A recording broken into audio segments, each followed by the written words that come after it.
So, as a way of introduction, I said I was going to borrow a little from Pastor Henry's message from last week. I forgot to mention my name in the first service, but I'm Omo Omishonobi, my maiden name, and Olarinwaju is my son, my husband's name. I've been practicing Christian since I was about age 15. I've been a doctor the last 14 years, and I've been a GP in the UK for the last 2 years.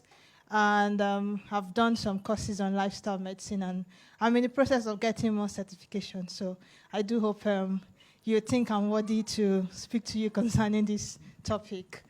We're going to be talking about maintaining and improving our health through a healthy lifestyle. So the things we can do, the things that God expects of us. Yeah. So I've introduced myself, and like I said in the first service, it's a journey. It's not a destination. We are all in this together. We are all trying to be healthier, to live healthier lives. I doubt there's anybody here that can beat their chest and say they live a 100% healthy life. I don't think so. I've not met that person yet. Even the people that hold the pillars of lifestyle medicine, there's always something we can do better. There's always something that we can do to improve our health. And like I was saying previously, we have this one body that keeps us on earth. We are made of our body, our spirit, and our soul. If we die, we go to heaven. I believe we are all going to heaven here. But if we die, we are going to meet our Maker. But if our body is what keeps us on planet Earth. That's what makes us to be physically here. That's why we can't see beings that are not human beings, because you need to have a body to be able to exist and function on planet Earth. So if we don't take care of this body, then we are not going to be able to be here. But we can also be here half and half. You can imagine if you work 5 days a week, but you can only do half of your work, and you can't do the remaining half because maybe you're tired all the time, you're not healthy enough. So it's important that our body is healthy. Our body can do the job it's supposed to do on earth. That's what's going to keep us here. That's going to help us to fulfill our God-given assignment. Also, if we don't live a healthy life, we may not be able to live as long as God planned and purposed for us. God wants us to live a long and healthy life.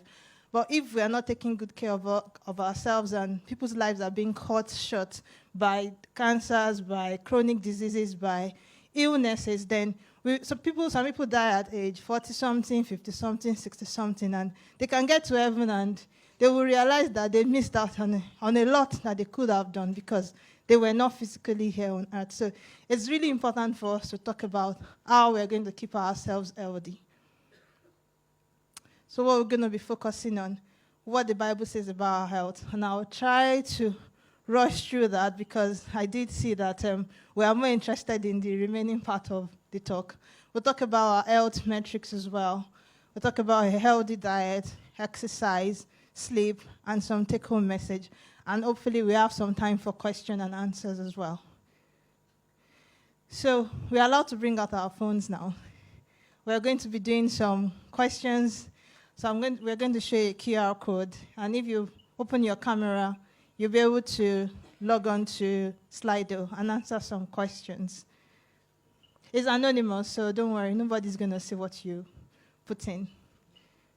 And then we can then use this platform later for the question and answer.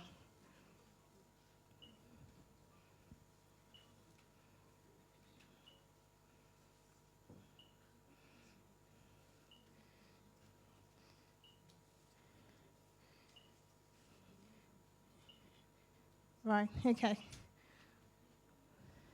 Let's have the first question.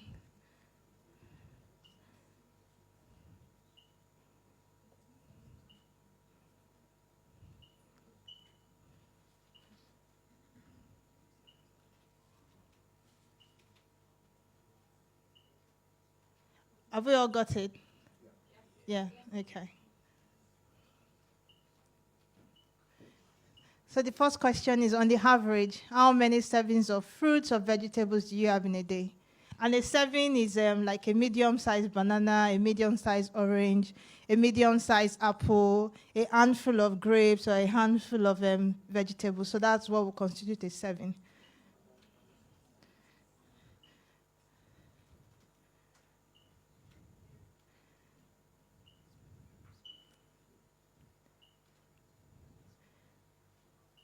Let's keep the answers coming. I'm sure we are more than 13 people. So it looks like majority of us, more than 50%, do 1 to 2 servings a day. About a third of us do 3 to 4 servings. I'm going to answer this one whilst the remaining two will wait for during the rest of the talk, just because I forgot to give an answer to this in first service. So the recommendation is to have 5 servings or more in a day. And I can see none of us is having up to 5 servings of fruit or vegetables in a day. Somebody is now having 5 servings. That's okay. Okay, let's move on. Right. The second question is, on the average, how many hours do you sleep daily?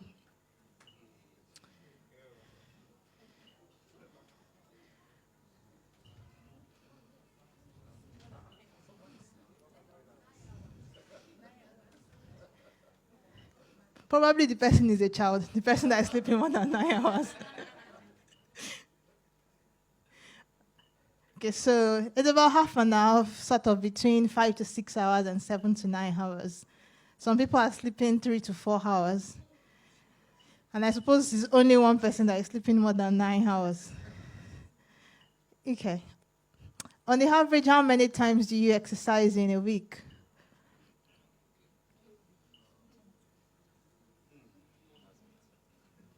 Any form of exercise, jogging, running, swimming, riding your bike. Not just walking, but intentional walking for exercise, bricks walking, that kind of stuff. So about a third of us is never. Then once, 4 times or more, twice, thrice. Okay. Let's go on. We'll be able to find the answers to the last two in the course of the talk. What the Bible says about our health. And the reason why we're speaking about this is, I know we've been talking about our health from the context of the Bible, but just talking about this so that when we start talking about the risk factors, we're not trying to paint a negative picture here. We're not trying to scare anybody, but we start from where God puts us, and then we can go into what science says and all of that. God wants us to be healthy. 3 John 1 to 2 says, "Beloved, I pray that you may prosper in all things and be in health, just as your soul prospers." This tells us that God wants us to be healthy. That is his plan for us. And if that verse talks about being healthy, our soul prospering just as we prosper. If you're wealthy, you've got all the money in the world, but you don't have good health, it doesn't make much sense because you're not really going to enjoy it. So you need to be healthy as well as you're wealthy and your soul prospering. So also, if you're spiritually sound, you can heal the sick, you can see visions, you are dreaming dreams, but you don't have the physical health to do all the works God has called you to. It doesn't also amount to very much because it wants a complete wholeness in our lives. Jeremiah 30:17 here, we read that during the prayer. And it says, "For I will restore health to you and I will heal you of your wounds, says the Lord, because they called you an outcast, saying, 'This is Zion, no one seeks her.'" So peradventure, we are not in a state of physical health. We can still get there because that's God's plan for us. He will restore health to us. We just have to ask. We have to pray about it. Exodus 23:25 to 26. He says, "But you serve your God, and he will bless your food and your water. I'll get rid of the sickness among you. But there won't be any miscarriages nor barren women in your land. I'll make sure you live full and complete lives." That's God's will for us. That's his purpose for us, that our lives are full, our lives are complete. Acts 3:16 says, "And on the basis of faith in his name, it is in the name of Jesus which has strengthened this man, whom you see and know. And the faith which comes from him has given him this perfect health and complete wholeness in your presence." So when God heals, God wants us to have perfect health and complete wholeness. That is planned for us. 1 Corinthians 6:19 says, "Or do you not know that your body is a temple of the Holy Spirit, which is in you, which you have from God, and you are not your own?" Our body is a resource. It's a gift that God has given to us. He has bought us with a price, so we don't actually own it. So if we are not taking care of it, we're actually telling God that this gift is given to us. We don't appreciate it. The analogy I gave in first service was our homes, we take care of it. We don't let it get dirty. We don't let it stink. We clean it. We make sure it's looking good. That's a physical home we live in. But our spirit lives inside this body. And it's our duty. We are duty bound to take care of it. We are duty bound to put it in a good shape so that it can do the job that it's been called to do. And we have a part to play in God's health plan. He's giving us this body. He's giving us perfect health. He will restore us if we are not in health. But we do have a part to play as well. We won't go through these verses of James because I'm trying to skip to the other part. But what it was telling us in this verse was that our faith without works is dead. So we believe that God has healed us. We believe that we are healthy. But what is our part? What is our faith work? What is that work that we're supposed to do? And it includes asking God for healing if we are struggling. It includes seeking professional help, seeing your GP, seeing your physiotherapist, seeing the people that God has given the medical wisdom and the knowledge to help. Also, doing the things that are required of us in terms of exercise, diet, sleeping well, mindfulness. And like I said before, we only have this body. We are the gatekeepers of our health. If we don't take care of our own selves, nobody else can do it on our behalf. And the things we say or do, Proverbs 18:21 talks about death and life are in the power of the tongue, and those that love it will eat the fruit. So if you say things to yourself that induce death or does not induce good health, then you're giving cosmos, you're giving your environment that gateway to have a say. For instance, when people say, my back is going to kill me, why are we saying that? Why are you proclaiming that over your own life? Your back will not kill you. Even if you're having back pain, you can pronounce good things over yourself. You can acknowledge the fact that you have back pain. You can seek help for the back pain. But you don't have to, with your own mouth, proclaim illness and death over yourself. Let's talk about our health metrics now. So the first one we'll talk about is what we call BMI, which is the body mass index. And we calculate this using your weight in kilograms divided by the square of your height in meters. And I gave us some exercise to do in first service, so we may want to do it again. My weight the last time I checked was 78 kilograms. We can bring out our calculator to calculate my BMI for me. And my height, so my weight was 78. My height was 1.64. So what's my BMI?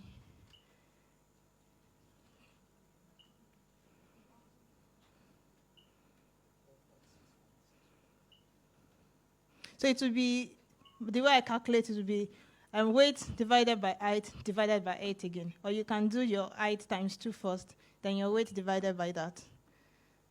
So who's got an answer for me? 29. So that puts me in the overweight range. Oh, I forgot to mention my disclaimer. Like I said to the first service, we're all in this together.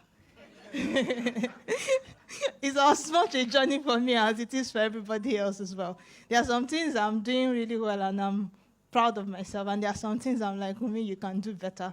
So if I'm overweight and there are overweight people, we are in this together. So healthy weight is between 18.5 to 24.9 in terms of BMI. Underweight is less than 18.5. Overweight is between 25 and 29.9. And obese is anything greater than 30. And within obesity classification, there is broken down even further into morbidly obese and like that. But BMI is not the only metric we use for calculation. BMI is one of them, and it's an important one. Also, not to forget, for BAME, which we belong to, Black, Asian, minority ethnicity, most of us here are Black from what I can see. The threshold is even lower. It's 23 that puts you in overweight, and from 25 puts you in obese. So, unfortunately, according to the NHS. And why have they put this down? It's because our risk for some things are even higher than the Caucasian population. Risk for diabetes, risk for hypertension, risk for some cancers. They are higher from what they've done in terms of statistics and studies. And that's why they even want us to drop our weight even further and our BMI to be better.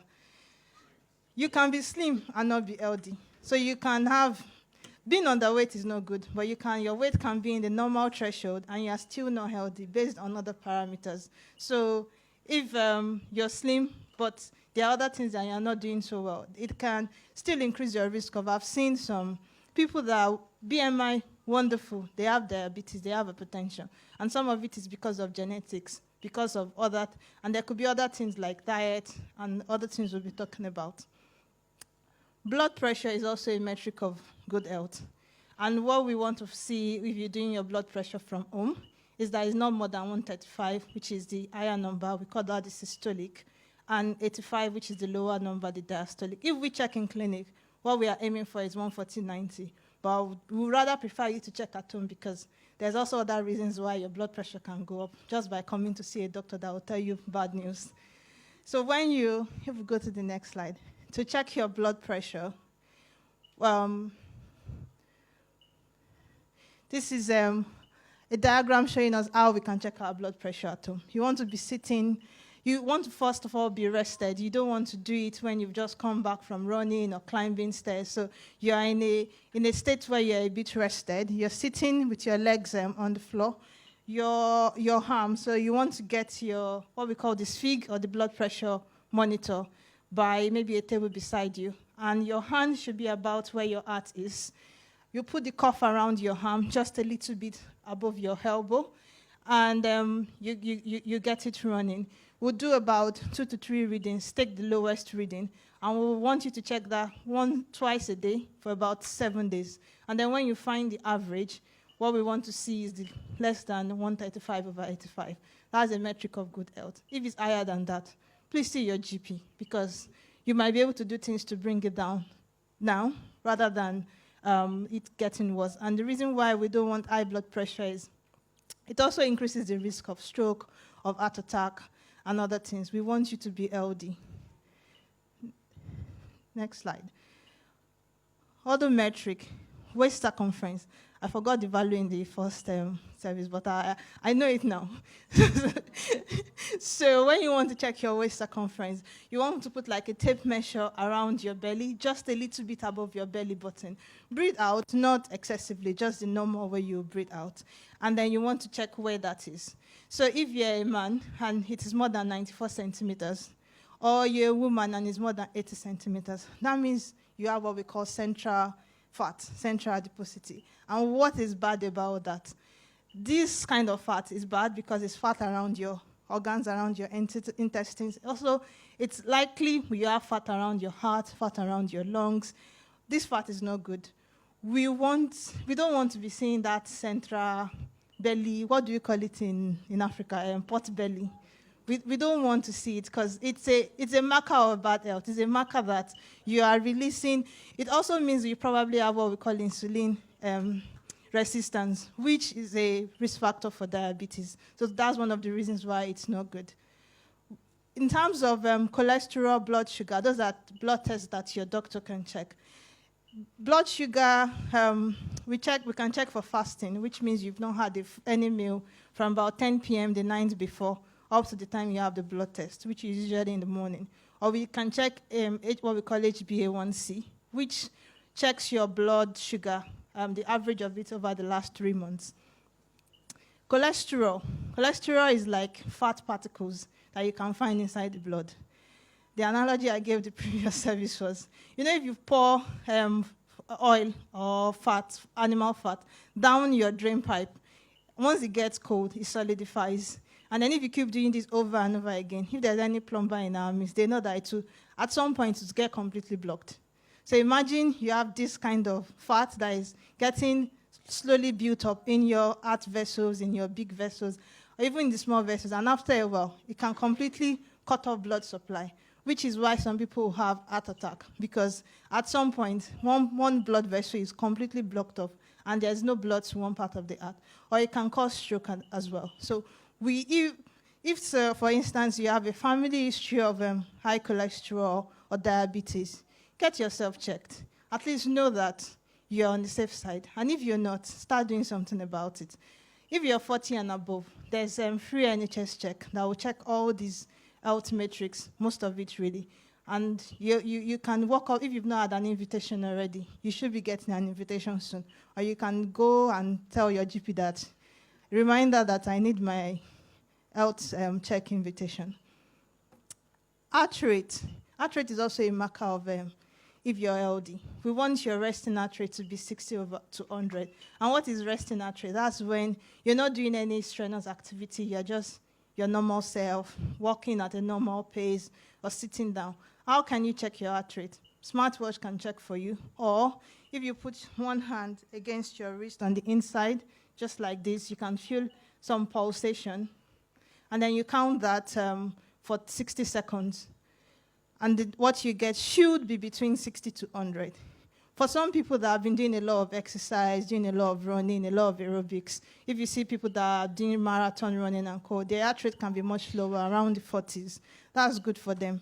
But for most people that are not doing any form of exercise, if your heart rate is below 60, that's something we'll be concerned about. If your heart rate is persistently around 90-something to 100 and is not coming down and more than 100, you want to speak to your doctor about it. That's not also a sign of good health. And if your heart is not beating regularly, so if you check your pulse, it should be a consistent sort of beat. But if it's inconsistent, you have dum, dum, dum, then dum, dum, dum, dum, dum. That's not regular. You want to speak to your doctor about it as well. That could be what we call atrial fibrillation, which means the heart is not beating regularly. That's not a good sign as well. Next slide, please. Right, good diet. What would constitute a good diet? Your diet should have what we call proteins, carbohydrates, vitamins, minerals, fats, and oil. That should be what constitutes. And as much as possible, your diet should be in as much of their natural state as possible. The more the food deviates from how God designed it and how it is growing to what man has decided that we should be eating, the worse your diet is. And there's what we call processed or ultra-processed food. And this usually contains 5 or more ingredients. And I mean in that particular food, not in your whole plate. So things we can think of: bread, especially when it's based on white flour. That's processed food. Processed meat, salami, bacon, sausages. Those are processed food. Cake, ice cream, crackers, most of the biscuits we buy on the shelves. Those are examples of processed food. Some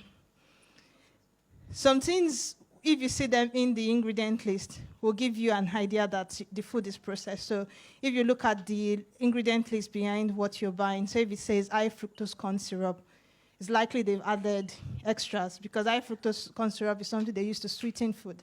If there are sweeteners there, if there's fruit juice concentrate, it's more or less processed. If it just says it's pressed fruit juice, then it's more like it's just the fruits that was just pressed, and you just have the liquid part instead of the fiber. But once it says it's fruit juice concentrate, even if you try it, you can put both of them on the table and taste them. You can see that there's a big difference in the taste from the two. Or you can press your own fruit and try a fruit juice concentrate, and you can see there is a big difference. This is what your plate should look like when you're plating your food. So half of your plate should have fruits and vegetables, and more vegetables rather than fruits, because some fruits have high sugar content, and for some people it will spike their sugar. And when we're saying vegetables, we mean the leafy green vegetables rather than the... eforiro is good. The only caveat with eforiro, and eforiro for the non-Yoruba speakers is like vegetable sauce. We stew the vegetables inside stew. But however you're cooking your vegetable, reduce the oil content, please. I know from where I come from, the oil floats on top of the vegetable. That's not really good. The problem with that is, because we talked about weight gain and all, it constitutes such a big part of weight gain. 1 gram, so the equivalent of fat, protein, and carbohydrate is 9 calories, 4 calories, 4. So 1 unit of fat will give you, or oil will give you 9 calories. Protein and carbohydrate will give you 4. And it's so easy to multiply your oil. So 1 teaspoon of oil, if I remember correctly, is about 40 calories. 1 tablespoon is about 120 calories, if my memory serves me right. So you can imagine just 1 tablespoon being 120 calories. If you fry your egg, with 2 tablespoons, and you have 2 eggs, 1 egg is roughly about 80 calories. So you've got 160 plus 120 plus 120. You can't fry out the calories. And then you now had there's a nice bread we call agege bread, which is just a big loaf of sweetened bread. So you now have like half of it. You now press it together. Pressing it will not reduce the calories. Oh yeah, and then you now had Milo, which is a cocoa drink that has been sweetened. You now add milk to it. You're not helping yourself. Probably in that sitting, you've had 1,000 calories. And we expect most women to have about 1,008 to 2,000 calories, and men about 2,000 to 2,004 calories per day. So, but I went into that because, but what we are talking about is what our plate should look like. So half of it should have mostly fruit and vegetables. Another half should have proteins, good quality proteins. The advice now is to reduce our animal protein, especially our red meat. I know red meat constitutes a major part of our diet, and that might be a big ask. But what about trying reducing it to maybe 1 meal a day, or 2-3 meals a week? We can do it. You can, or reduce even the quantity in that particular serving or in that particular meal, to replacing it with white protein, which is chicken and turkey, which are better, or seafood, which is better. Or you can bulk it up with plant protein. Plant also has protein. Starchy carbohydrates should then form the remaining quarter of the plate. Next slide, please. What can we do to improve our diet? We've said some of these things. One of it is working out what do you eat the most? What constitutes a big part of your diet? If it's bread, thinking about it, most of us probably consume white bread. White bread is not really good. Why? Because it comes from wheat, and the way they process the meat, they remove the outer covering of the meat, and you've lost majority of the nutrients. All you're eating is just it's just shaft. It doesn't give your body that much nutrient. Also, it doesn't have as much fiber. That's why if you eat whole grain foods or whole fiber, wholemeal, you'll feel full for longer, and you won't have to keep having so much meals. And it doesn't spike your blood sugar as well. The other examples of things that you can work out are things like rice. I forgot to mention rice in the last one. Most of us consume rice. I'm guilty of that. And white rice is what we've grown to love. When you're making your jollof rice, it's probably you're cooking it with white rice. White rice is also in the same group with white bread. It doesn't contain as much nutrients because they've removed what actually is nutritious in it.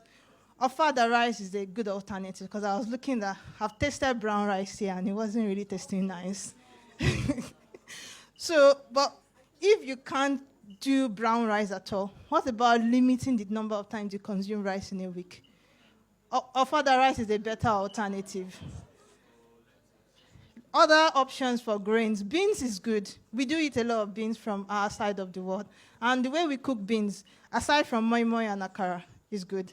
And why did I say moi moi and akara? I see a lot of people peel their beans before making moi moi and akara. You've basically done the same thing that white rice is the problem. You can do your moi moi and akara with everything in it.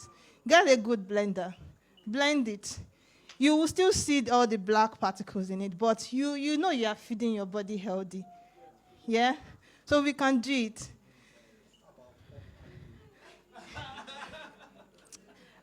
Draw a plan or goals for what we want to reduce or eliminate. I'll say take it one after the other. It doesn't have to be you want to go from 0 to hero at once. You can say maybe this is my main issue, or this is the one that might be the easiest for me to stop doing or to get better at. And it doesn't even have to be from I'm doing a lot of it or I'm doing none. It can be a gradual change, a gradual reduction to I do so much of this. Maybe I cut it down to 2 times a week or 3 times a week from 5 days a week. Find the alternatives. We mentioned some of the alternatives already, and we'll have another slide on alternatives. And like I've written here, it might take a while, but your taste bud will adjust. An example of that is the MSG. So about 3 years ago, when I was, or almost 4 years ago, when I was pregnant with Daryl, I'd been seeing some things online about MSG. And MSG is sort of a controversial thing. Some studies say it's okay. Some studies say it's not good. For me, what I stood on was, when it comes to all this controversial scientific evidence, and I look at it from both my medical knowledge and my faith knowledge, and I ask myself, why would somebody be telling me it's okay when somebody else tells me it's okay? What do they have to gain from me still taking this? It's a processed food. MSG is basically flavor enhancer. When you take it, it just dulls your taste bud, and you can't really taste other spices. God's created all sorts of spices. We've got, if I start mentioning, I don't think I can even mention up to 10 before I run out of breath. We've got thyme, curry, coriander, cumin, paprika, all sorts that we are supposed to enjoy. It's part of what food should be. Enjoy the flavors, but when all we do is just add flavor enhancer, and one of the things that flavor enhancer does is that it makes us want to eat more. It makes us like that food. And then we can't even really appreciate what is really goes on behind in the food. So as much as possible, I will beg you, reduce your MSG, stop it if you can. After a while, at first, I couldn't get some meals right. I've not really cracked the code for my jollof rice. It doesn't taste like everybody's jollof rice. But I'd rather know I'm eating healthy than have it taste exactly like what I'm used to. Eventually, you'll get to the point where you can do these things, but it might take a while. It might take you tweaking it and finding the right spices that actually work with that meal. Checking food labels is also important, because if you will look at some ingredient lists as we go on, and you say that there are things that you're just wondering, I don't even know the name. I can't pronounce this thing. What does it mean? And once you can't, in layman terms, be able to understand what some ingredient means, why are you consuming it? One of the things that I've tried to stay away from as much as possible is processed meat. Sorry, I'm just going to cut my breath. So for processed meat, many of us enjoy our sausages, our bacon, our salami, the things we put in our burgers, and we can go for the healthier alternatives. So I started looking for sausages that don't have preservatives, the nitrite. So one of the things I'm trying to avoid is food that they've laden with preservatives. I'm wondering, if you don't want that food to spoil, why should I consume it? It's not supposed to be for my tummy as well. So I finally found one sausage from one butcher that doesn't have preservative, and it was just spices and salt and all of that. And I was happy. I've not found bacon yet. I'm still looking for the bacon that doesn't have nitrite. It doesn't mean I would never eat bacon or ham or anything, but I try not to buy it in my house so that I won't be tempted to have it all the time. But those are some of the things. So when you check the food label, you should be asking yourself, if it's just meat, it should just be meat. Why should you have meat and a whole host of other things that shouldn't be there? Cook at home as much as possible. That can be a big of a struggle, but if you plan your meals, you have a meal plan, you sort of set a day or some hours to bulk cook. You can bulk cook, put in the freezer. If you don't enjoy freezer meals, I don't know, that's a big struggle. I don't know. If you want fresh food, you can do it as well, but it might be a bit more of a job for you to cook fresh every day. But by bulk cooking, the food will still be fresh when you bring it out to eat it up. Let's not go into microwave and what the studies are saying. Let's just stay with the basics first and see what we can do with the basics. Next slide, please. So this is an example. So when I said I shifted from MSG to natural stuffs, I went for all-purpose seasoning as one of the backbones of my cooking. But even with this all-purpose, if we look at the two of them, which one do we think is the better alternative? So the problem with the first one is that it has flavor enhancer. Can we see it? It is 621. That's the flavor enhancer. So if we're running away from MSG, there's no point going towards that. So I had to check the labels of the all-purpose seasoning to be able to get the one that is better. The second one, what is wrong with it is that 33% salt. It's very high in salt. But if you're still going to have to put some salt in your food, you will just have to be mindful. But why I'm showing this is something, I think if you look at the ingredient list, you can basically see most of what is here. There are things that you know. You know your garlic, you know your chili powder, you know your oregano, you know your coriander, your nutmeg, or your cayenne pepper. There are things that you're familiar with. The only one you're not familiar with is the anti-caking agent, which is supposed to just prevent it from clumping together. I will still go with that, even if I cannot stay away from everything 100%. But I don't want the flavor and answer. I want to be able to taste the food. Next slide, please. This is also showing us two different kinds of bread. You can buy both of them from Sainsbury's, and they taste very different. But which one would we rather go for?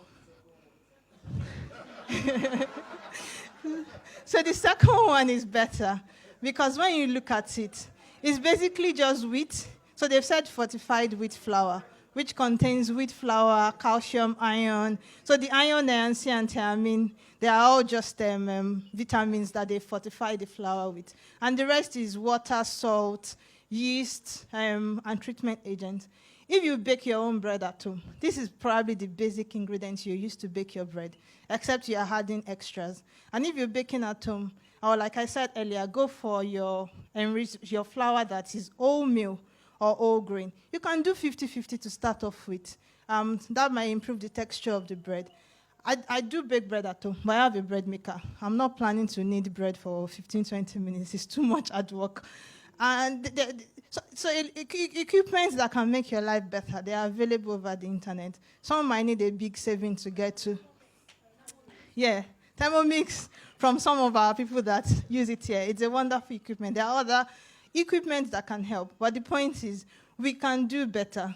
And there are things that we can also buy from the shops. They might cost a bit more, but we know what exactly we are consuming. And they might not taste exactly like those two breads. They don't taste the same. One tastes really nice and soft like what we are used to. The other one we need some getting used to. But we can get used to it. Next slide, please.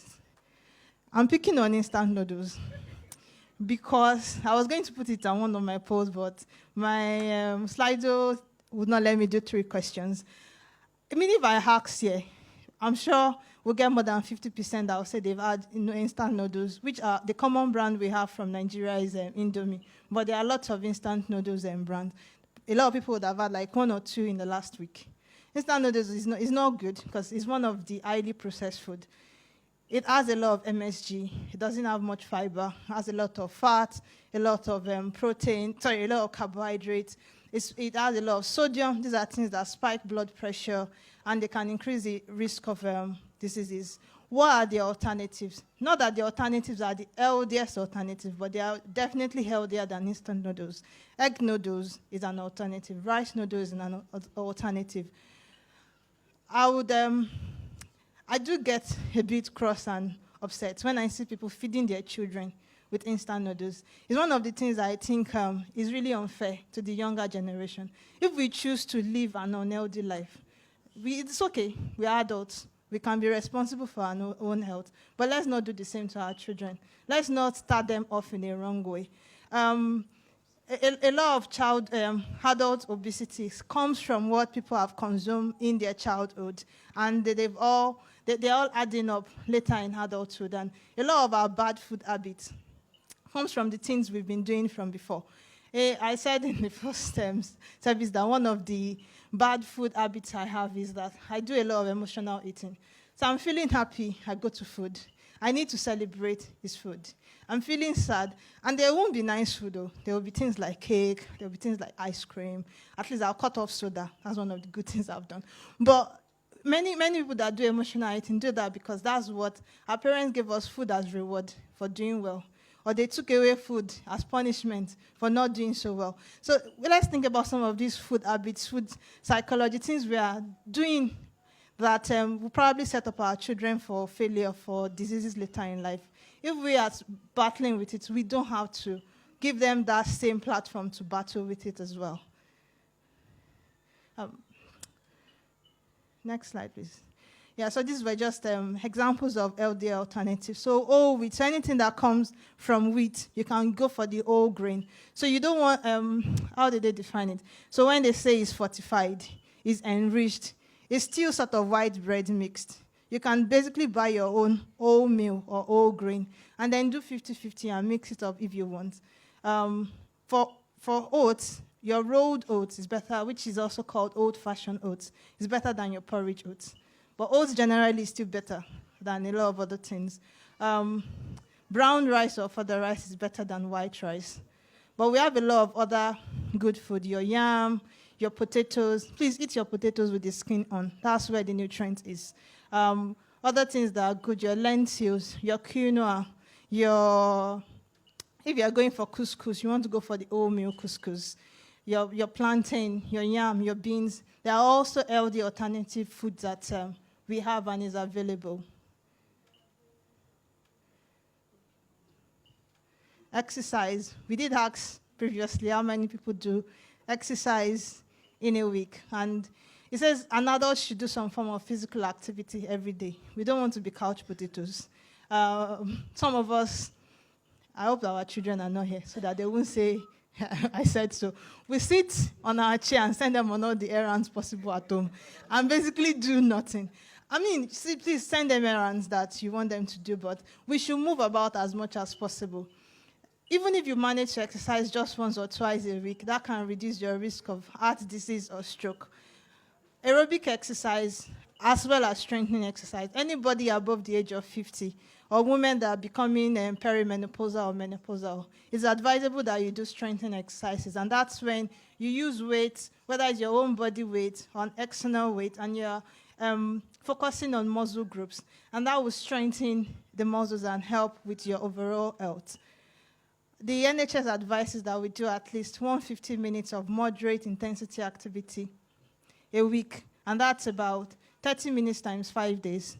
So on the average, we should be doing 3 to 5 days of exercise, depending on how long we spend doing the exercise. Or we should do 75 minutes of vigorous intensity activity in a week. And for moderate intensity activities, these are things that will raise your heart rate. It will make you breathe faster. You'll feel warmer. You can still talk, but you shouldn't be able to sing. And there are things like brisk walking, which is also fast-paced walking, water aerobics, riding a bike, dancing, pushing a lawnmower. For vigorous intensity activities, you probably won't be able to speak at a length or a full sentence without pausing to catch your breath. And things like running, swimming, riding a bike fast, walking up the stairs, skipping. One resource we can use for exercise to get us from doing basically nothing. At the moment, you can't really do anything. You can't run, you can't brisk walk, to getting you to running is the app called Couch to 5K. It's available for everybody in the UK. I started using it some months ago, and I basically was able to get from brisk walking to being able to run for 30 minutes at a stretch. You can do it, and if you feel stuck on 1 week, you can stay there until you feel you have enough to proceed to the next week. And we don't have to go to the gym to be able to exercise. You don't have to pay anything extra. You're already paying for your rent or your mortgage, so you have your house. You can exercise at home. You're already paying for Wi-Fi, so you have YouTube. So if you just put on YouTube, beginner exercise, it will bring you a long list of things you can do. You can buy weights, but you can start with things like water bottles. So a 500 ml water bottle will give you about 0.5 kilogram weight. If you have 2, you can use that. If you have a 1 liter bottle and you have 2, that will give you about 1 kg. By the time you are strengthened enough with that, you can buy the weight that will take you to the higher level. Even if you don't buy any weight, there are a lot of strengthening exercises on YouTube that are just based on your body weight. It's just you pushing your body against maybe the floor or lifting it against resistance. So there's so much you can do without paying any extra money to the gym. For sleep, we also asked how many hours do we sleep. The recommendation is sleeping 7 to 9 hours on the average per night. Some things will make us not sleep well. You've got a toddler, you've got a young one that is waking you up at night. You've done night shift. Netflix, like somebody said, shouldn't be the reason why you're not sleeping well. I mean, except they are paying you money to review Netflix. If you are not being paid for the work you are doing on Netflix, please be sleeping. And when you are not sleeping well, a sleep-deprived brain is like somebody that is drunk. You won't drive. Well, most of us here probably have not been drunk before, but you might have seen someone drunk, and I'm sure you are not really happy with the way you see them. But if you are not sleeping well, it's assumed your brain is functioning in that same kind of category. And sleep is like food for the brain. It's when you sleep also that your body regenerates. It repairs things that are broken. It gives time for inflammation processes to become better, and it reduces it. So all these things, not eating well, having bad diet, not exercising, they increase the state of what we call chronic inflammation. And that's a precursor to many other different sort of diseases as well. Also, children are supposed to sleep a bit longer. So on the average, your children should be sleeping 10 to 12 hours. So if you're not getting them off to bed around 8 or 9, at the most 9, because if they are going to go to school and they're waking up at 7, and that means if they sleep 9 to 7, they should have slept about 10 hours. So you want your children to sleep well as well. And because if they don't sleep well, there's also a risk of obesity and other chronic diseases in adulthood. Next slide, please. So tips on getting a better night's sleep. Have a bedtime routine. Have a time you plan to go to bed. It can be 9, it can be 10, but try and count your 7 to 9 hours from that time. And then have a consistent time that you're planning to get out of bed, even during weekends. That gives your brain a consistent plan of, we go to bed at this time. You can switch your phone off if people are going to bother you. Put it in flight mode. If there's an emergency, I tell my family that I am not 999. I am not an emergency service. If you need emergency, call the emergency service. But the point is, people, except something is real emergency that personally relates to you, nobody should be calling you and breaking your sleep. Also, leave the TV out of the bedroom. If you've got a TV in your bedroom, I'm not sure what it's doing there. You can watch your TV in your living room on your family area before you go to bed. Keep the blue lights. Blue light includes all your screens, your phone, your tablet, your laptop. Switch it off 1 hour before going to bed. Try and have your last meal 2 hours before bed. That reduces the risk of indigestion and gastritis and feeling uncomfortable. Reduce caffeinated drinks, so your sodas, your coffee, your tea. Reduce it to, I'm sure some people here live on coffee and live on Coke. Try and cut it down. If you can, switch to the decaf variety. They don't taste exactly the same, but at least they are better than consuming so much caffeine. Because caffeine will keep you awake, and apart from all the other things that it can do to you. Turn off the light if you're going to bed. I don't know people that sleep with lights on, but when you turn off the light, it induces your brain to produce what we call melatonin, which is the natural sleep hormone, and that can help you to sleep even better. And the take-home message, God wants and he needs you healthy. He needs your body to be healthy. Your being unhealthy doesn't help him. But you have a part to play in this healthy journey. You need to have a good diet, a healthy diet. You need to exercise. You need to sleep well.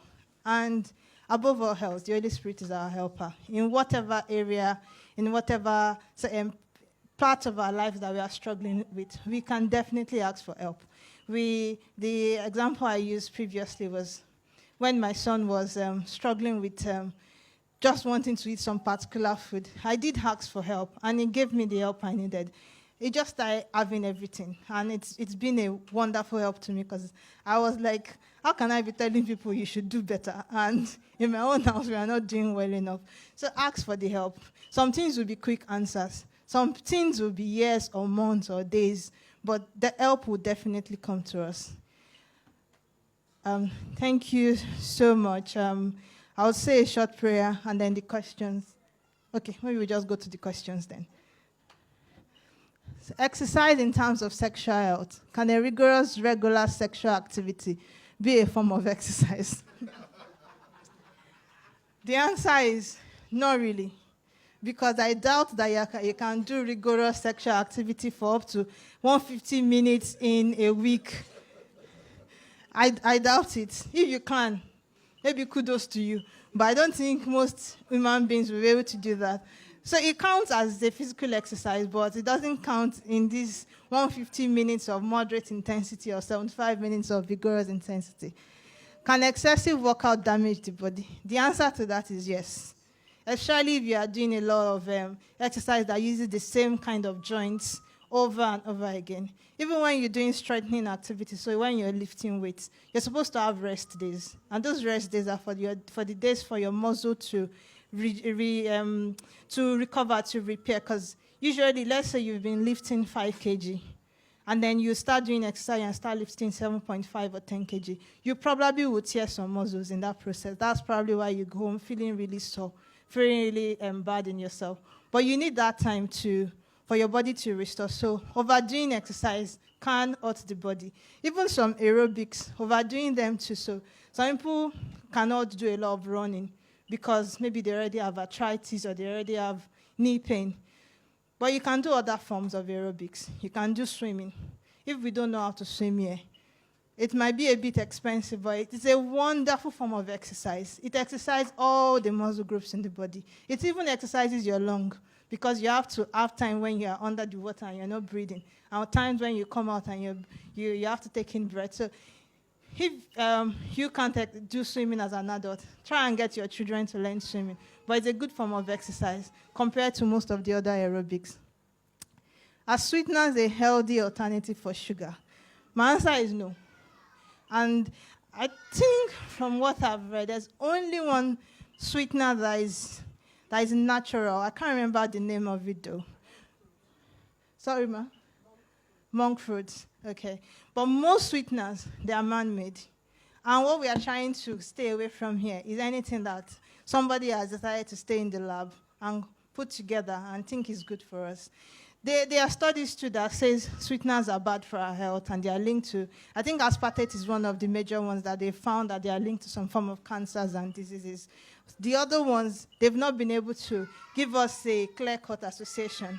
And they say, and the quantity that we consume them is not enough for us to be concerned. But I'm sorry, as a Christian, I'm still not 100%. There are some studies that come because they are sponsored by pharmaceutical companies, so to speak. We can't 100% trust them. So sweeteners are no. I would rather even just have honey or dates. Those are alternatives to white refined sugar. You can make your own date syrup or date paste yourself. Just get dates that has not been anything added to it. Grind it with your maybe food processor, and you get date syrup, and you can add that to your food if you're really struggling with sugar. I don't know much about agave, but I think maple syrup comes straight from a tree in the Canadian area. So that might be, but maple syrup will still be lower on my list compared to dates and compared to honey. What's the meaning of MSG? So MSG is just monosodium glutamate. That's what it means in full. But like I said earlier, what it really does is a flavor enhancer. It enhances the flavor of your food, and it makes you want that food. If we think about the food that I mentioned that contains a lot of MSG, that's the instant noodles. One of the things that makes us love it and want to eat it all the time is the MSG in it. It gives it that taste that makes your brain to burst in a nice way. But that's not what we are wanting. We don't want food addictions. And it's one of the things that leads you to saying, I can't do without this food. Because the food tastes so good, and your brain is wanting more and more all the time. How long should one work out for? I mean, the recommendation is 150 minutes in a week for moderate intensity exercise. So how you want to break that up is up to you. Most people will probably not be able to do 30 minutes to 45 minutes in a day because of all other responsibilities. You have to go to work, maybe you have children to take care of and all of that. But if you consistently do 30 minutes 5 times a week, you are meeting the requirements. And like I said, you can do it without going to the gym. So you wake up early in the morning. You can do your prayer walk and go for a brisk walking as well. You can listen to a message whilst you're doing your brisk walking or running. That's killing 2 birds with 1 stone. Yes, so I forgot to mention that. So your example of MSG, your Maggi, your Knorr, your Ajinomoto, and the other ones we use, most of those cube stuff, that's MSG. That's what you're adding to your food. So I know most of us cook with them. There's no problem. We are saying things that we can do to be healthier. Some things will take a while. Some things we just have to keep writing down on our plan. On these are the things that locals.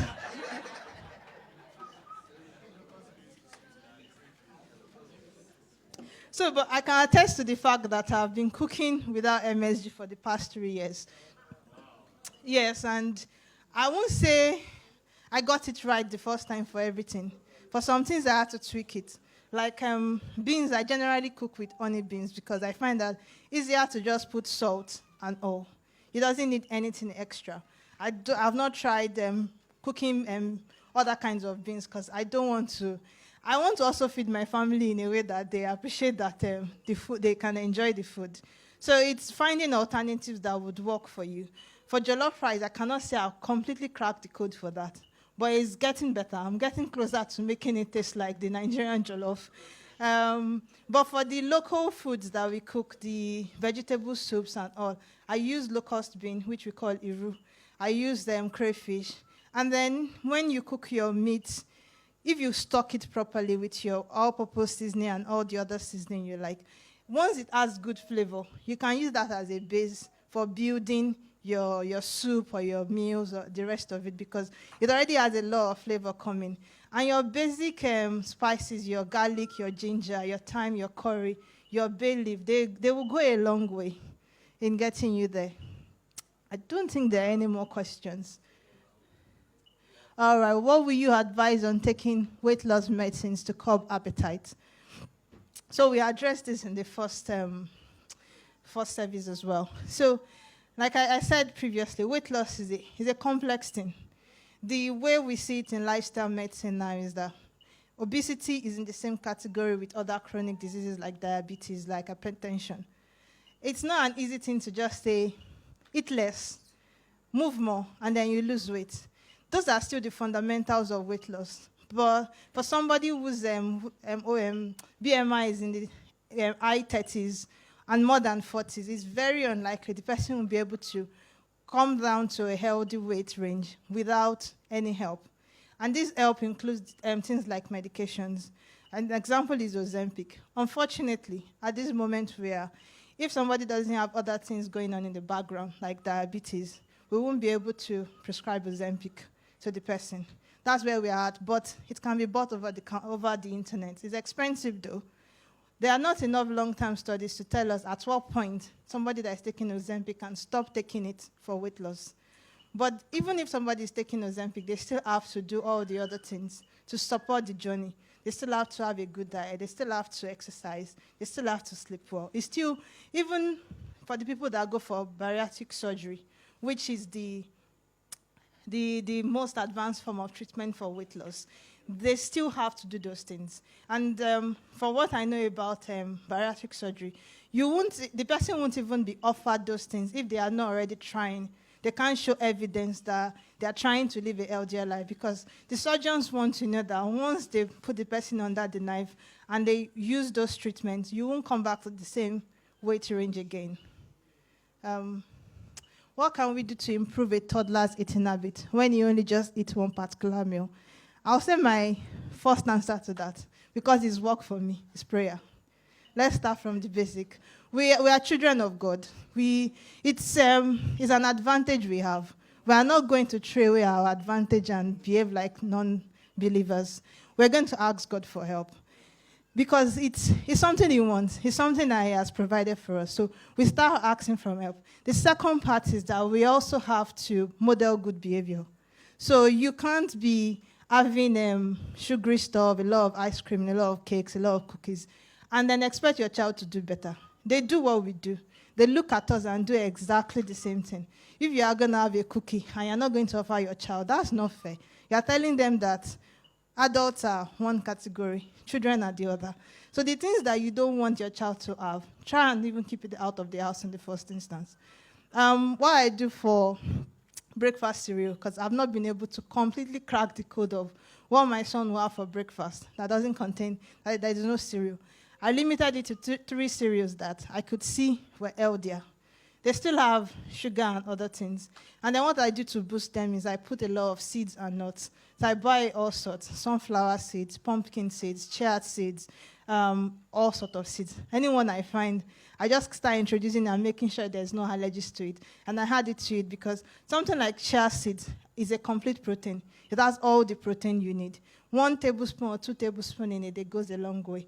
Add your flax seeds as well. At least you know that even though your child is eating cereal, it's not completely healthy, but you're making it healthier. Those are some of the things I hope have been able to answer that. And offer new things. Just offer the child new things. Like I said, what you don't want them to eat, don't make it available in the house to start with. If it's not available, they won't have it. Look at the biscuits and the snacks you are offering. There are some that are worse than others. There are some that have MSG. There are some that have a lot of ingredients. You can start reducing them and asking yourself, which is better? Popcorn is good, except when you've added salt and sugar and all of the other things. If you pop your own corn at home, popcorn is seen as whole grain because it's coming from corn. And it's everything in the corn that you're eating. So there are alternatives, and you can make your own snacks at home. I'm still trying to crack the time I'm going to have for that. But you can make your own biscuits at home. You can make your own cake. Even when you are having sort of unhealthy options, you can make it healthier by knowing exactly what goes into it. I think that's the end of the questions, and I hope it's blessed us.